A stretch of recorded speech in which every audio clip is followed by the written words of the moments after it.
Hello everyone, welcome to a new video on opening ideas, and today we're going to see the King's Indian attack and how to face it with the black pieces. We know about the King's Indian attack that it is a universal system that white can employ against many openings. It's based on this pawn structure in the center. He plays it with g3 and bishop g2 because the bishop doesn't stand well on e2 really, it will be very restricted. So what does white play? He puts the bishop on g2, the center just as in a King's Indian defense but with the white pieces. And white's idea is to push e5 and drive the knight back. So once he kicks the knight out of f6, he can attack on the king side. So the answer I'm going to propose to this problem is specifically designed to meet e5. So that white really needs to know the subtleties, just not to get a worse position. It's a very interesting answer because many of your opponents won't know how to deal with this. So without further ado, let's dive in and see what this is about.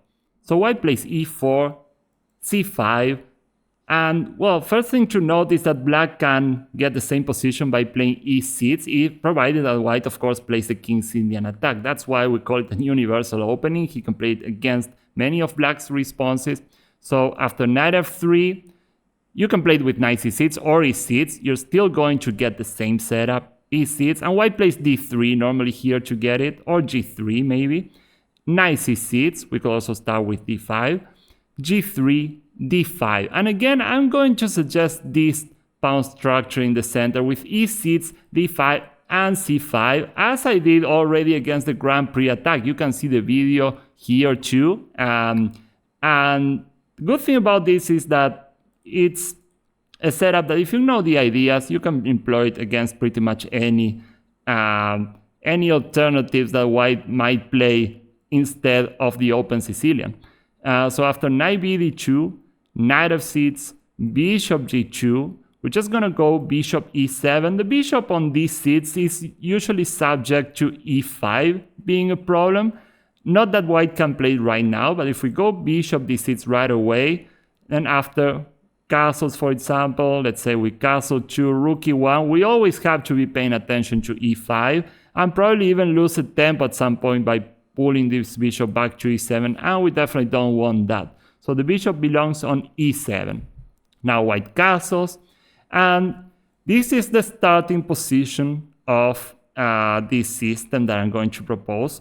But first I want to show you what this variation is about very quickly. Normally black castles here, and white plays either rook e1 or e5 right away. Let's say we play rook e1, and normally it becomes a very sharp position where white plays e5 and attacks on the king side, while black throws everything at white on the king side. For example, after b5, e5, knight d7, white goes knight f1, a5, and black is just going to throw the kitchen sink at white on the queen side, but white can get a very dangerous attack if we're not careful. h4, for example, queen c7, then there comes bishop f4, and white has ideas such as knight to h2, then knight g4, h5, h6. If we play h6, there are sacrifices on h6, sometimes knight g5 is a thing. So it's very sharp, it's very double-edged, it's perfectly playable, but I'm going to steer away from this general strategy for black here, and I'm going to suggest b6, which was thought at one time to be kind of a loss of time. And the reason is, normally we want to attack on the queen side, so why not play b5 right away? Well, the thing is, we're not planning to castle just yet. We're gonna leave the king in the center. You might think this is crazy, but the king is actually quite safe in the center for a while, because if white plays e5, then the e5 is going to be quite closed, and the king can stay here for some time, and we're going to see what the point of this is. Let's say white plays e5. There are other move orders, but first we're going to see what happens if white actually goes for this plan. So knight d7, rook e1, and we just keep developing, and we're not going to decide on which side we're going to castle just yet. And we're going to see the black's main idea after knight f1. a reasonable move, but here we're going to play g5. And you might ask, what is this? And what sense does this make? Well, we're going to throw everything at black on the king side, and maybe we will castle queenside. We have that option because we still haven't castled, not yet. So after h3, h5, notice that we are putting a lot of pressure on e5 out of nowhere. I mean, it really seemed like e5 was very well defended, that white had all the resources to defend e5, but now it's not so easy. Not only bishop f4 is off limits, but we're threatening g4, pushing the knight out of f3 and then capturing on e5. So turns out it's not that easy. It's not that easy at all for white. Let's say knight 1 to h2. This is the usual plan to start gathering pieces on the king side. Rook g8. Notice that we completely commit to leaving the king in the center, or at least not castling on the king side. And after g4, we have queen c7. Again, piling up on that pawn. We're just threatening to take. For example, g takes h5.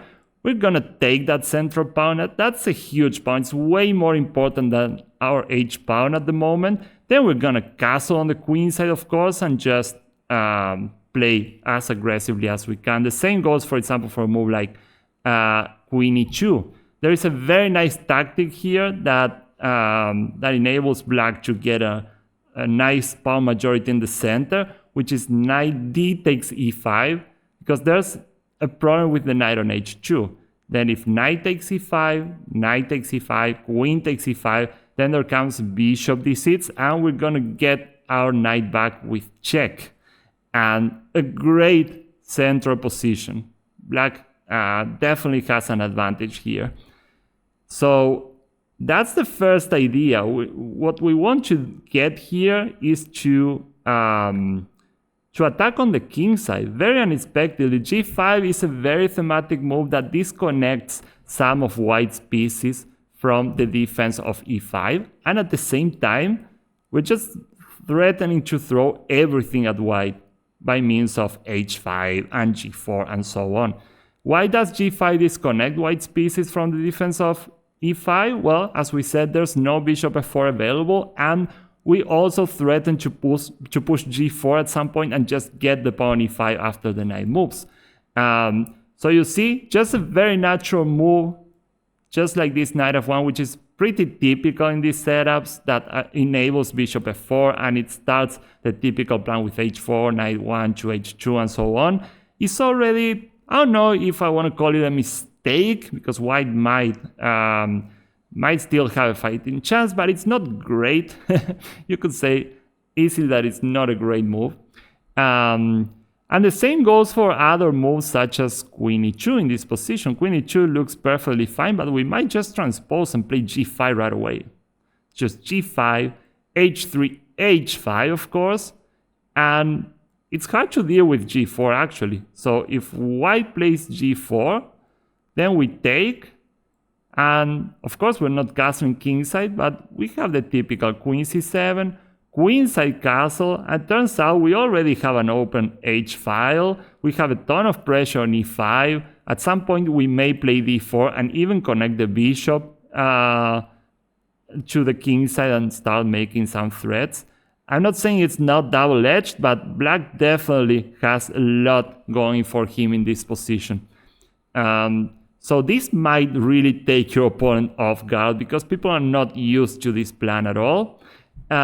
In the game, I'm going to show you white plays h4 though, which is a little bit more complicated maybe, because we don't get to play g5 as easily. So you might think, okay, do we have to castle and get to the positions we normally play? Well, we wouldn't like to do that, because if we castle kingside, we're getting the same as we saw at the start, but we've already played b6 and bishop b7, which is a little bit passive. I mean, we should play b5, a5 to start a real attack on the queen side. And we're committing to leaving the king in the center for a while here. So queen c7 instead. You see black still has useful moves to make, just leaving the king here, and we start to pile up on the pawn on e5. So white, of course, defends with queen e2. And now black insists. We don't want to castle just yet. We're giving white a very simple target. For no reason, we can just play h6 and see what white does. Again, we insist on the very same idea. We really want to play g5, and it's really hard for white to stop it. For example, knight f1, we're gonna go g5 anyway, because we don't have a problem giving up the pawn on g5 to get the one on e5 normally, unless there are some tactics in the specific position on the e file. Then this is a trade that we generally want to happen. Let's say white trades everything there. We just go knight d takes e5 because this is very well defended. And if bishop takes e7, we take on f3 with check. And this is an outcome that we're generally very, very happy with. Because we have the central pawns. There are two open files, one semi-open and one open file on the king side for us to try to exploit. So we're gonna castle on the queen side for sure, maybe double up on the h file. This knight is coming to d4. There's a lot for white to think about here. I'll definitely take black in this position. It's much, much easier to play. So h6 insists on the very same idea. We want to play g5 here.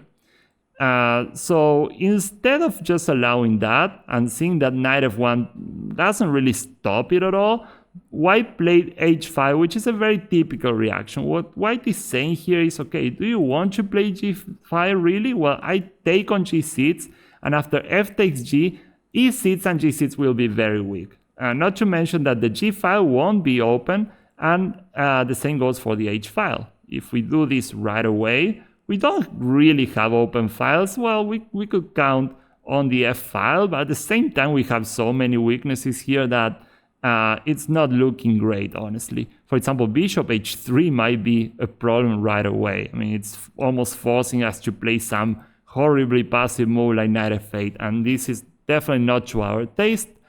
So what black did in the game was insisting on his idea, but only now he's castling, only now that white has committed a lot with h4 or h5 to try to stop g5. And of course, white's plan now changes from the king side to the queen side, because our king is here. So he needs to open the position on the queen side, or at least make some progress there, and he starts with c3. The plan being a3, b4, trying to expose the king a little bit, but as things turn out, it's kind of slow. We just go rook dg8, because we're going to play g6 regardless. The thing is, the trick here is we're going to take with the rook when white takes, keeping these pawns connected and opening the g file. So white goes for his plan, a3, black plays g6, h takes g6, rook takes g6, and it feels like black is getting there first. We're going to play h5, h4, and open a second file, and that'll be quite difficult for white to deal with, not to mention that it almost can't be stopped. I mean, you can't play knight h4, bishop takes, g takes. It's not only that you'll be dropping e5, but rook h g8 just wins. There's no way to defend the bishop on g2 any longer. So yeah, the plan is very straightforward, and that's what I like about it. If white plays in regular fashion and he's not subtle enough and he doesn't know this idea, it's kind of easy for black to attack on the king side. So in the game, white went b4, h5, knight f1. The thing is, there's not much progress for white to be made. If b5, we don't mind sending the knight to the ring because we're stopping a4, a5, so no open files for white on the queen side. And the knight is not completely useless. The second the knight on d2 leaves his position, we might have some ideas with knight b3. Or if white plays d4, he weakens the c4 square, and we might have some knight c4. So it's not a terrible knight on the ring. I've seen worse, definitely. And if b takes c, we take with the knight, and we have bishop a6 incoming. So d4 is not a great idea. Bishop a6, and we send the knight into d3. We even dominate the queen side here. So yeah, white has his work cut out for him here. He tried knight f1, but it's already a very good sign for us because he's just playing reactively. And after h4, it's clear who's the side on command. White played bishop f4. You see how he's just reacting, trying to get pieces to the defense. But here, black shows he displays great attacking technique. He knows he's gonna need the queen. And he also wants to step out of this. Sometimes there are some tactics. For example, with some 93, knight takes d5. And if you take, there's e6, stuff like that with his counter attacks on the queen.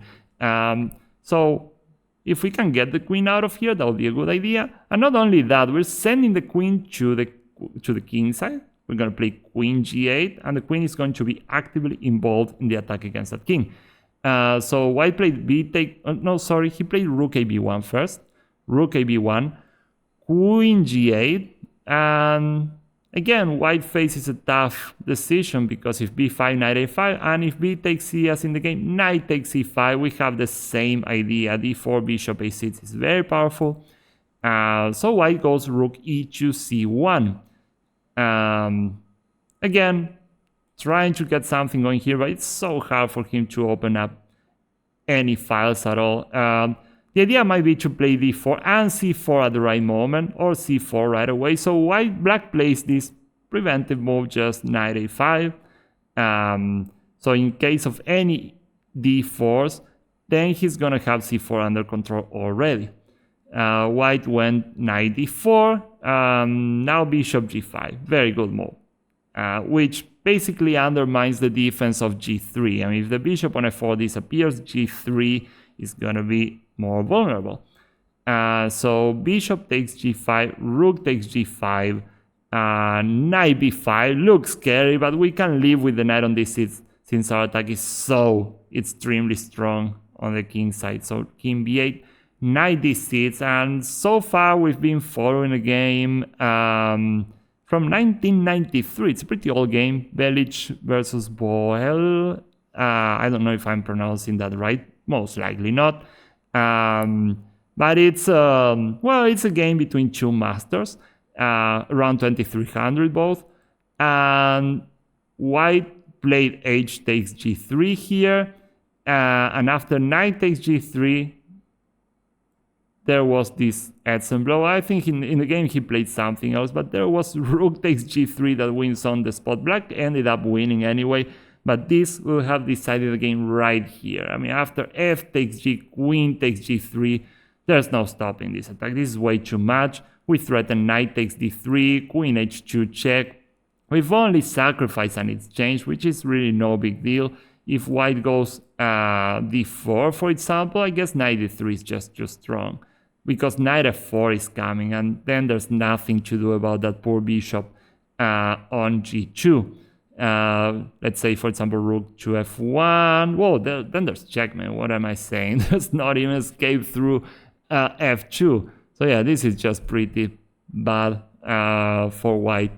And this is a very interesting variation for black, because it's very likely that your opponents will fall for this trick. I mean, white plays this basically with the idea of going e5 as quickly as he can and then attack on the king side. It's just the default mode for white in these positions.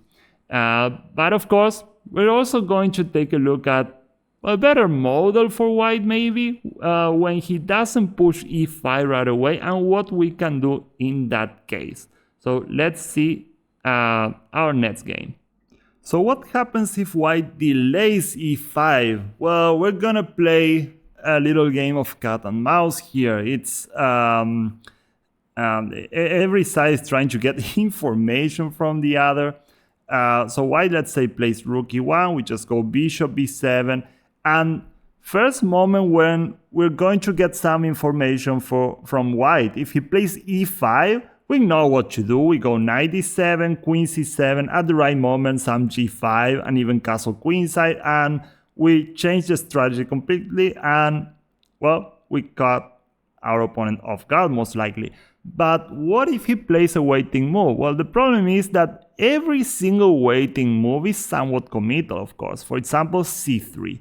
C3 has its merits, but it also has some problems.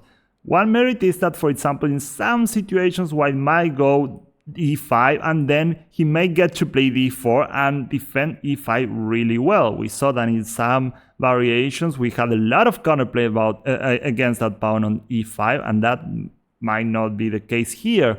But at the same time, we can say that this pawn makes it easier for us to attack on the queen side, if we wanted. Because if we go b5, you might contend, hey, but you just lost the tempo. You played b6 and b5, yeah. But with the pawn on c2, it was way harder to perform a pawn break. In this case, we play b5 and b4, and we're attacking c3 immediately. It's much, much easier for us to break open the queen side. At the same time, at some point, d4 might come in handy with the very same idea. So c3 has its upside, but it also has some problems, and it definitely helps us get counterplay in the center and on the queen side in case white attacks us. And that's one reason castling is possible here, but we're still going to commit to the same idea. Just leave the king there for a while. It doesn't really pose any problems just yet. If e takes d5, we take with the knight. We're perfectly fine. We're never going to get attacked on the king side here, so we can castle on the queen side, get a rook to d8, and start putting pressure on the backward pawn on d3. So yeah, of course, it's not the main continuation for white. And he normally goes or queen e2, h4, a3. We're not going to examine every single possibility, of course, because we're more interested in the ideas. So let's go for a3, but first, what happens if white goes for his plan of e5, knight d7, and this time he goes d4?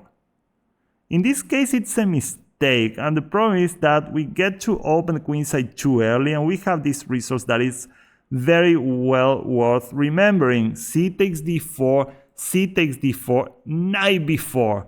And that's extremely annoying. The light squares are a big problem. We're just getting into c2 with a fork.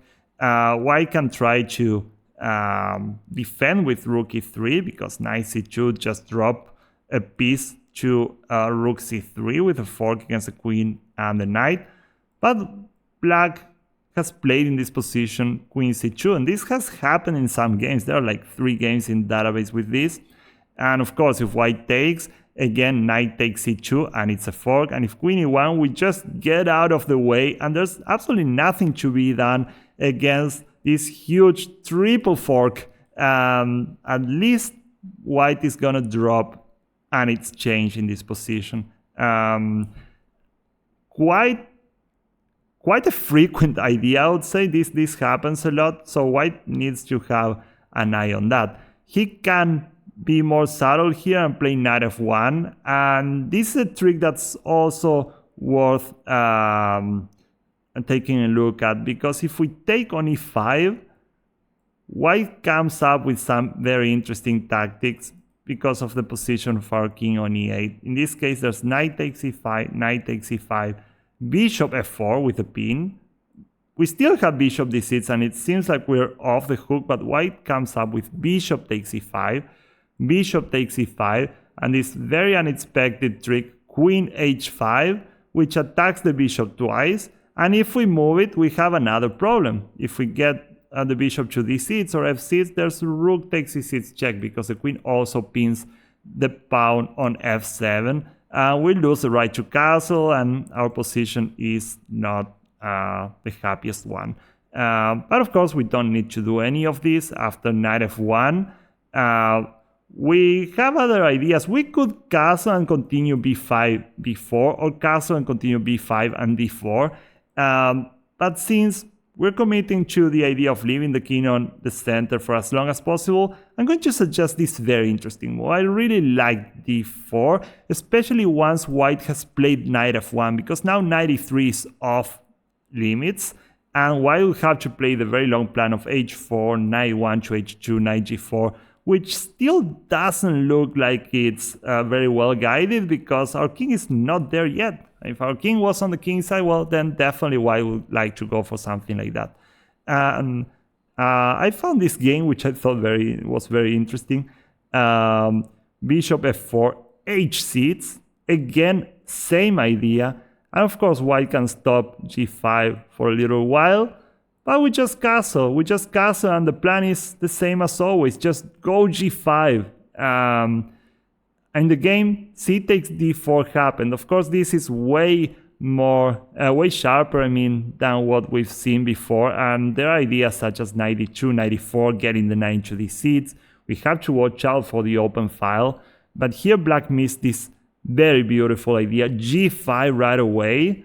Not taking on d4 even. And one secret is that if at some point white takes, we have knight takes c5 with a lot of pressure on the d-pawn. We're probably getting that one back. And we have excellent pieces. And the knights, the bishops all look great. But g5 for the time being rips open the king side. H takes g, h takes g5. And notice that we can get away with this because our king is not there on e8 anymore. So for example, knight takes g5, bishop takes, rook d to g8, and we're gonna recover the pawn. And again, we got everything we wanted. We have the rooks on a semi-open and on an open file, and we made it all about the king side. White has to be very accurate here too. If he goes back to f4, for example, knight takes d4, and now watch out for this. For this attack, there's an interesting connection here on h1 between the bishop and the rook, and this honestly looks terrifying. For example, rook c1 might run into f6 already, opening up the position, getting the pawn e5, because if e takes f6, well, the pawn g3 is really pinned, so it's not defending anything. We can just take the bishop on f4, and white loses the piece, and at the same time he's getting demolished on the king side. If g takes, of course, we have rook takes g2 with checkmate. So you see, same ideas apply, still here even. So you can use this idea as a blueprint of how to play against the King's Indian, and it will be very hard for white to steer away from this, even if he's subtle enough not to commit to e5 that quickly. In the game, we're going to see white played a3, again not committing fully to e5. Again, we can start with b5 before. We can castle first and go b5 before, because we got a lot from white by making him push pawns on the queen side. It's exactly where we want to play. But again, I'm going to suggest an alternative just in case. D takes c4, because, well, white has left a lot of holes and we're completely ready to get the rook quickly to d8, try to exploit the d3 square. We can argue that by playing c3, d3 is much weaker now, and white keeps weakening the light square. So we just open the position in the center, play rook d8, queen e2, and we just castle. It's very unlikely that white will get to attack us in this position with the open d-file. e5, this is not the square for the knight. We really want pressure on e5 as much as we can get. And we also have a very cunning idea here of playing c4, even if white is to take that pawn, because knight c5 looks so extremely strong with bishop a6 coming, knight d3. In fact, white played h4 in this game, and c4 was a very nice idea. It's a beautiful pawn sacrifice, and I would have loved to see black play this, because knight c5 is coming no matter what. And if knight takes c4, the pin is so extremely annoying. b4 stops knight c5, but knight a5, b takes a5, bishop takes c4, and a takes b6 attacks the queen, so we can't really take his. But after knight takes b6, even though we're down a pawn, we have beautiful compensation. All of our pieces are better than our opponents, and it's most likely that this pawn will fall. I mean, white has two very, very easy targets in his position. So yeah, it's a pretty interesting pawn sacrifice to get the knight quickly to d3. But black's idea in the game is also very nice. He went queen b8. If you can figure out what the idea is, well, kudos. It's a pretty nice setup here with queen a8, and white will always have to be worried about tactics on the long diagonal. There's so much pressure on that diagonal when black gets this setup. So h5 was tried. Against h5, as a general rule, you want to play h6, and it might have been a good idea here. I don't think the next moves are the most accurate, but it's still good enough. Even h6 is still fine, I think, for white, because he had this trick. He still had knight c takes c5.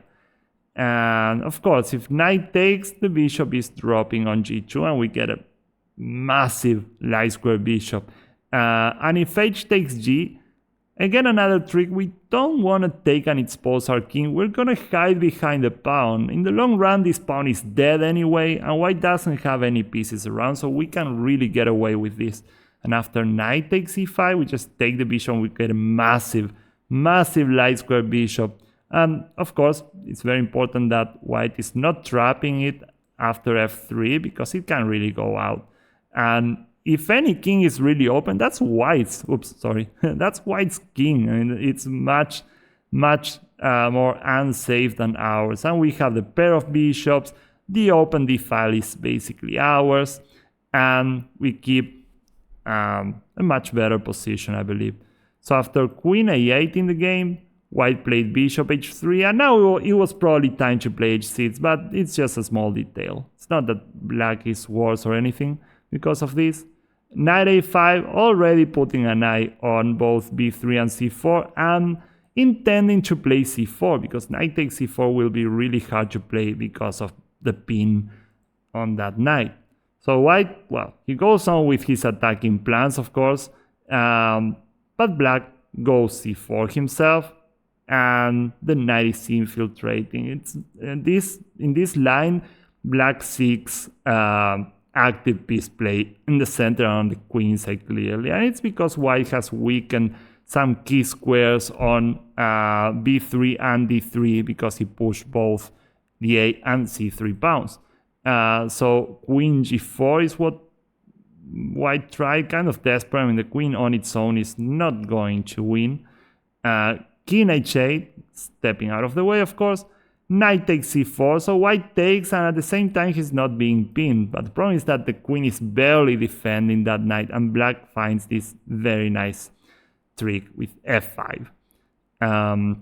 If e takes f6, sorry, knight takes f6 attacks the queen again, and it's actually pretty hard to stop black's threats. If he goes, for example, queen h4, knight takes c4, queen takes c4, knight e4, and yeah, black is down a pawn, but look at both sides' pieces, and there's such a big difference. I mean, black has this idea of playing bishop c5, and white's position seems like it's going to collapse any minute now. So instead, white chose to play queen f4, keeping things closed, but after knight b3, just black is, yeah, he's down a pawn, but he's infiltrating through d3, b3, e4, and it's a complete disaster. Rook b1, knight d2, c5, threatening knight d3 and taking on c1. Bishop f1 to cover that square. Bishop e4, and there it is. The rook on b1 is trapped. So at the very least, well, white is losing the exchange. So he played rook takes e4, f takes e4, queen g4, knight takes c1. Of course, we start to simplify. Why not? We'll just up the exchange. Queen d5, centralizing the queen. h6, and maybe we could play g6, but I really like black's approach. And there's nothing, so he just takes. The queen on its own is doing absolutely no harm. Queen h5, rook f5, very nice. and after queen takes g5, the point. Queen takes h6, sorry, the point, which was bishop g5. And sorry about that. And white resigned. And this was a game between two very strong grandmasters, let's say Fedorov and Gennady Kuzmin. It's again a game coincidentally from 1993. So, well, we've seen how this can be very tricky for white. He really has to know the ideas behind the quick pawn push for black, because it's really easy to have problems with the defense of the e5 pawn for white, and he can be startled by the sudden attack on the king side when we play h6 and g5, or in some variations g5 right away. So I hope it's useful and that you can employ this in your games, and I'm sure it will bring very good practical results. Hope the video was useful, and if you like the content, hit the subscribe button and leave a like. Thanks a lot for watching. I'll be seeing you in our next video. Bye bye.